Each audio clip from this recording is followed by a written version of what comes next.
ओम श्री साई नाथाय नमः। श्री साई सच्चरित्र अध्याय 9। विदा होते समय बाबा की आज्ञा का पालन और अवज्ञा करने के परिणामों के कुछ उदाहरण। भिक्षावृत्ति और उसकी आवश्यकता। भक्तों के अनुभव।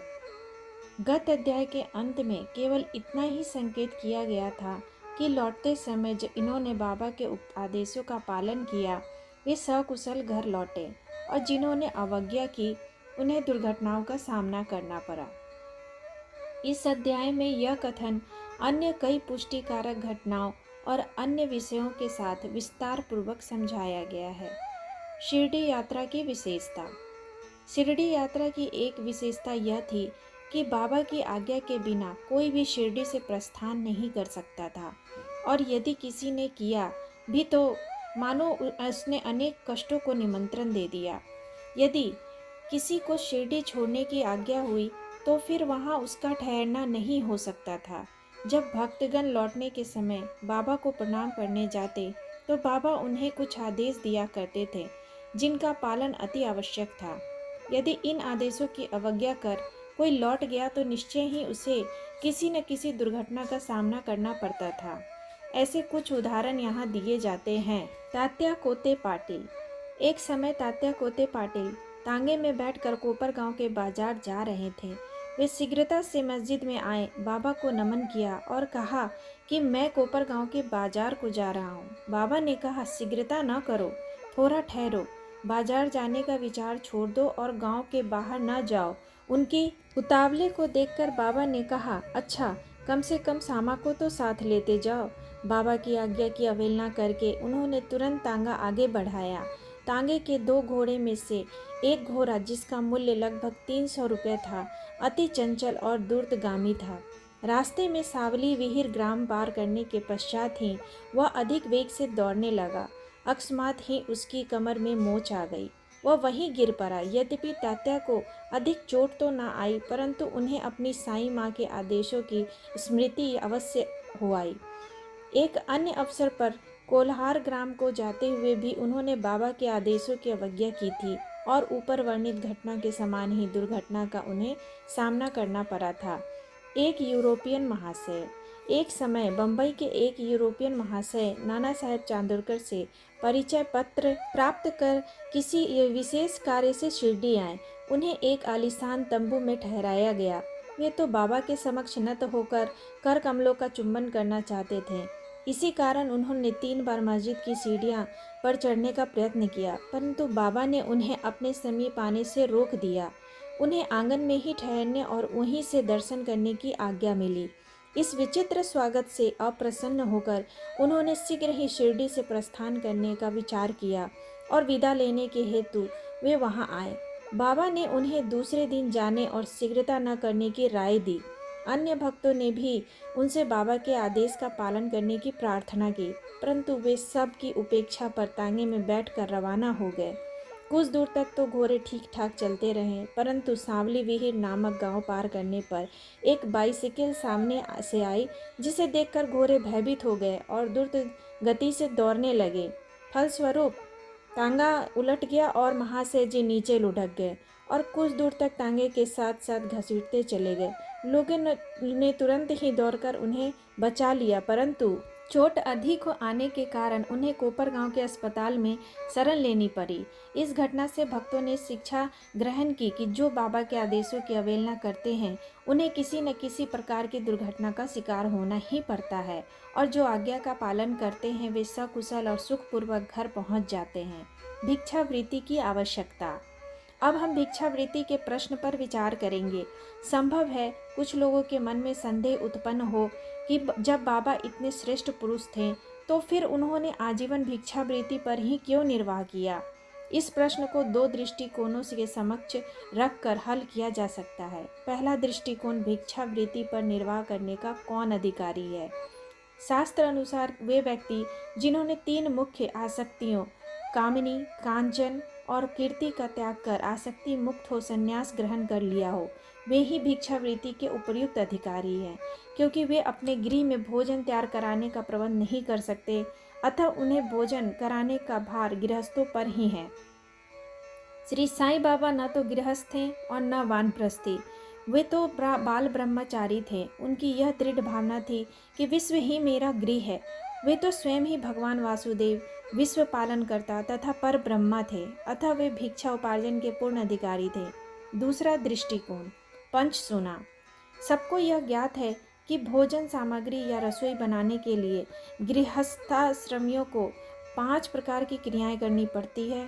कंडनी, पीसना, दलना, बावड़ी से पानी निकालना, मांजना और धोना और चूल्हा सुलगाना। इन क्रियाओं के परिणाम स्वरूप अनेक कीटाणुओं और जीवों का नाश होता है और इस प्रकार गृहस्थाश्रमियों को पाप लगता है। इन पापों के प्रायश्चित स्वरूप शास्त्रों ने 5 प्रकार के योग करने की आज्ञा दी है, अर्थात ब्रह्मा यज्ञ अर्थात वेदाध्ययन, ब्रह्मा को अर्पण करना या वेद को अध्ययन करना। दूसरा है प्रीत्य यज्ञ, पूर्वजों का दान। तीसरा है देव यज्ञ, देवताओं को बलि। चौथा है भूत यज्ञ, प्राणियों को दान। पांचवा मनुष्य यज्ञ, मनुष्यों अतिथियों को दान। यदि ये कर्म विधि पूर्वक शास्त्र अनुसार किए जाएं तो चित्त शुद्ध होकर ज्ञान और आत्मानुभूति की प्राप्ति सुलभ हो जाती है। बाबा द्वार द्वार पर जाकर गृहस्थाश्रमियों को इस पवित्र कर्तव्य की स्मृति दिलाते रहते थे और वे लोग अत्यंत भाग्यशाली थे जिन्हें घर बैठे ही बाबा से शिक्षा ग्रहण करने का अवसर मिल जाता था। भक्तों के अनुभव। अब हम अन्य मनोरंजक विषयों का वर्णन करते हैं। भगवान कृष्ण ने गीता में कहा है, जो मुझे भक्ति पूर्वक केवल एक पत्र, फूल, फल या जल भी अर्पण करता है तो मैं उस शुद्ध अंतःकरण वाले भक्त के द्वारा अर्पित की गई वस्तु को सहर्ष स्वीकार कर लेता हूँ। यदि भक्त सचमुच में श्री साईं बाबा को कुछ भेंट देना चाहता था और बाद में यदि उसे अर्पण करने की विस्मृति भी हो गई तो बाबा उसे या उसके मित्र द्वारा उस भेंट की स्मृति कराते और भेंट देने के लिए कहते तथा भेंट प्राप्त कर उसे आशीष देते थे। नीचे कुछ ऐसी ही घटनाओं का वर्णन किया जाता है। तरखड़ कुटुंब, पिता और पुत्र।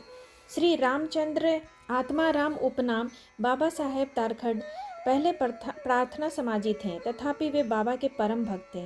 उनकी स्त्री और पुत्र तो बाबा के एक निष्ठ भक्त थे।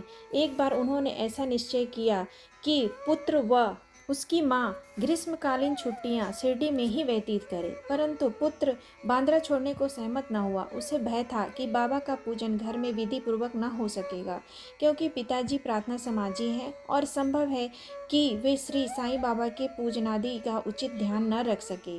परंतु पिता के आश्वासन देने पर कि पूजन यथाविधि ही होता रहेगा, माँ और पुत्र ने एक शुक्रवार की रात्रि में शिरडी को प्रस्थान कर दिया।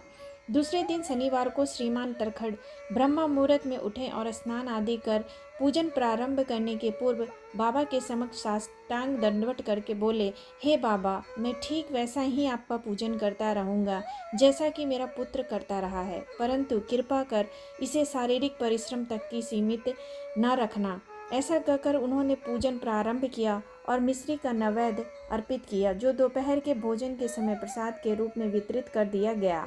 उस दिन की संध्या तथा अगला दिन इतवार भी निर्विघ्न व्यतीत हो गया। सोमवार को उन्हें ऑफिस जाना था, परंतु वह दिन भी निर्विघ्न निकल गया। श्री तरखड़ ने इस प्रकार अपने जीवन में कभी पूजा न की थी। उनके हृदय में अति संतोष हुआ कि पुत्र को दिए गए वचनानुसार पूजा यथाकर्म संतोष पूर्वक चल रही है। अगले दिन मंगलवार को सदैव की भांति उन्होंने पूजा की और ऑफिस को चले गए। दोपहर को घर लौटने पर जब वे भोजन को बैठे तो थाली में प्रसाद न देखकर उन्होंने अपने रसोइये से इस संबंध में प्रश्न किया। उसने बतलाया कि आज विस्मृतिवश वे नैवेद्य अर्पण करना भूल गए हैं। यह सुनकर वे तुरंत अपने आसन से उठे और बाबा को दंडवत कर क्षमा याचना करने लगे तथा बाबा से उचित पथ प्रदर्शन न करने तथा पूजन को केवल शारीरिक परिश्रम तक ही सीमित रखने के लिए उलाहना देने लगे। उन्होंने संपूर्ण घटना का विवरण अपने पुत्र को पत्र द्वारा सूचित किया और उससे प्रार्थना की कि वह पत्र बाबा के श्री चरणों पर रखकर उनसे कहना कि वे इस अपराध के लिए क्षमा प्रार्थी हैं। यह घटना बांद्रा में लगभग दोपहर को हुई थी और उसी समय शिरडी में जब दोपहर की आरती प्रारंभ होने ही वाली थी कि बाबा ने श्रीमती तरखट से कहा, माँ, मैं कुछ भोजन पाने के विचार से तुम्हारे घर बांद्रा गया था। द्वार में ताला लगा देखकर भी मैंने किसी प्रकार गृह में प्रवेश किया, परंतु वहाँ देखा कि भाव मेरे लिए कुछ भी खाने को नहीं रख गए, अतः मैं भूखा ही लौट आया हूँ। किसी को भी बाबा के वचनों का भी प्राय समझ में नहीं आया, परंतु उनका पुत्र जो समीप ही खड़ा था सब कुछ समझ गया कि बांद्रा में पूजन में कुछ तो त्रुटि हो गई है, इसलिए वह बाबा से लौटने की अनुमति मांगने लगा। परंतु बाबा ने आज्ञा न दी और वहीं पूजन करने का आदेश दिया। उनके पुत्र ने शिरडी में जो कुछ हुआ उसे पत्र में लिखकर पिता को भेजा और भविष्य में पूजन में सावधानी बरतने की विनती की। दोनों पत्र डाक द्वारा दूसरे दिन दोनों पक्षों को मिले। क्या यह घटना आश्चर्यपूर्ण नहीं है? श्रीमती तरखट। एक समय श्रीमती तरखट ने 3 वस्तुएं भरित भुर्ता यानी मसाला मिश्रित भुना हुआ बैंगन और दही, काचड़िया बैंगन के गोल टुकड़े घी में तले हुए और पेड़ा मिठाई बाबा के लिए भेजी। बाबा ने उन्हें किस प्रकार स्वीकार किया इसे अब देखेंगे। बांद्रा के श्री रघुवीर भास्कर पुरंदरे बाबा के परम भक्त थे। एक समय वे शिरडी को जा रहे थे। श्रीमती तरखट ने श्रीमती पुरंदरे को 2 बैंगन दिए और उनसे प्रार्थना की कि शिरडी पहुंचने पर वे एक बैंगन का भुर्ता और दूसरे का काचड़िया बनाकर बाबा को भेंट कर दे। शिरडी पहुंचने पर श्रीमती पुरंदरे भुर्ता लेकर मस्जिद गई। बाबा उसी समय भोजन को बैठे ही थे। बाबा को वह भुर्ता बड़ा स्वादिष्ट प्रतीत हुआ, इस कारण उन्होंने थोड़ा थोड़ा सभी को वितरित किया। इसके पश्चात ही बाबा ने काचड़िया लाने को कहा। राधा कृष्ण माई के पास संदेशा भेजा गया कि बाबा काचड़िया मांग रहे हैं। वे बड़े असमंजस में पड़ गईं कि अब क्या करना चाहिए। बैंगन की तो अभी ऋतु ही नहीं है। अब समस्या उत्पन्न हुई कि बैंगन किस प्रकार उपलब्ध हो। जब इस बात का पता लगाया गया कि भुर्ता लाया कौन था, तब ज्ञात हुआ कि बैंगन श्रीमती पुरंदरे लाई थी तथा उन्हें ही काचड़िया बनाने का कार्य सौंपा गया था। अब प्रत्येक को बाबा की इस पूछताछ का अभिप्राय विदित हो गया और सबको बाबा की सर्वज्ञता का महान आश्चर्य हुआ। दिसंबर सन 1915 में श्री गोविंद बालाराम मानकर शिरडी जाकर वहाँ अपने पिता की अंत्येष्टि क्रिया करना चाहते थे। प्रस्थान करने से पूर्व वे श्रीमती तरखट से मिलने आए। श्रीमती तरखट बाबा के लिए कुछ भेंट शिरडी भेजना चाहती थी। उन्होंने पूरा घर छान डाला, परंतु केवल एक पेरे के अतिरिक्त कुछ न मिला और वह पेरा भी अर्पित नैवेद्य का था। बालक गोविंद ऐसी परिस्थिति देखकर रोने लगा, परंतु फिर भी अति प्रेम के कारण वही पेरा बाबा के लिए भेज दिया। उन्हें पूर्ण विश्वास था कि बाबा उसे अवश्य स्वीकार कर लेंगे। शिरडी पहुंचने पर गोविंद मानकर बाबा के दर्शनार्थ गए, परंतु वहां पेरा ले जाना भूल गए। बाबा यह सब चुपचाप देखते रहे, परंतु जब वह पुनः संध्या समय बिना पेरा लिए हुए वहां पहुंचा तो फिर बाबा शांत न रह सके और उन्होंने पूछा कि तुम मेरे लिए क्या लाए हो। उत्तर मिला, कुछ नहीं। बाबा ने पुनः प्रश्न किया और उसने वही उपर्युक्त उत्तर फिर दोहरा दिया। अब बाबा ने स्पष्ट शब्दों में पूछा, क्या तुमको माँ ने चलते समय कुछ मिठाई नहीं दी थी? अब उसे स्मृति हो आई और वह बहुत ही लज्जित हुआ। तब बाबा से क्षमा याचना करने लगा। वह दौड़कर शीघ्र ही वापस गया और पेरा लाकर बाबा के सम्मुख रख दिया। बाबा ने तुरंत ही पेरा खा लिया। इस प्रकार श्रीमती तरखट की भेंट बाबा ने स्वीकार की और भक्त मुझ पर विश्वास करता है, इसलिए मैं स्वीकार कर लेता हूँ। यह भगवत वचन सिद्ध हुआ। बाबा का संतोषपूर्वक भोजन। एक समय श्रीमती तरखट शिरडी आई हुई थी। दोपहर का भोजन प्रायः तैयार हो चुका था और थालियां परोसी जा रही थीं कि उसी समय वहां एक भूखा कुत्ता आया और भौंकने लगा। श्रीमती तरखट तुरंत उठी और उन्होंने रोटी का एक टुकड़ा कुत्ते को डाल दिया। कुत्ता बड़ी रुचि के साथ उसे खा गया।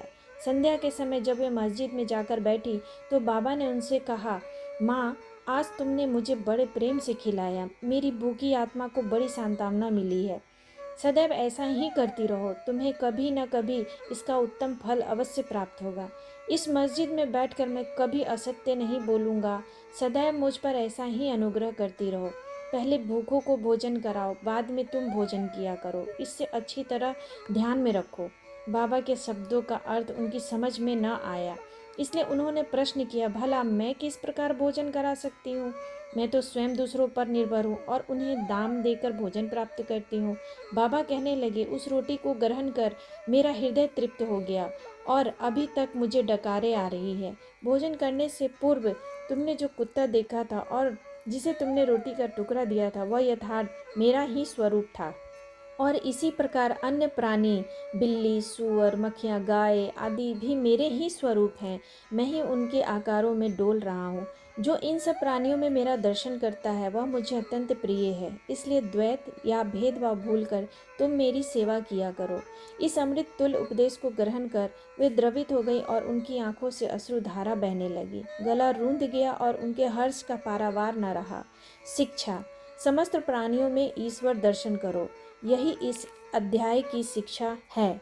उपनिषद, गीता और भागवत का यही उपदेश है कि सब प्राणियों में ईश्वर का ही वास है। इसका प्रत्यक्ष अनुभव करो। अध्याय के अंत में बतलाई गई घटना तथा अन्य अनेक घटनाएं जिनका लिखना अभी शेष है, स्वयं बाबा ने प्रत्यक्ष उदाहरण प्रस्तुत कर दिखाया कि किस प्रकार उपनिषदों की शिक्षा आचरण में लाना चाहिए। इस प्रकार श्री साईं बाबा शास्त्र ग्रंथों की शिक्षा दिया करते थे।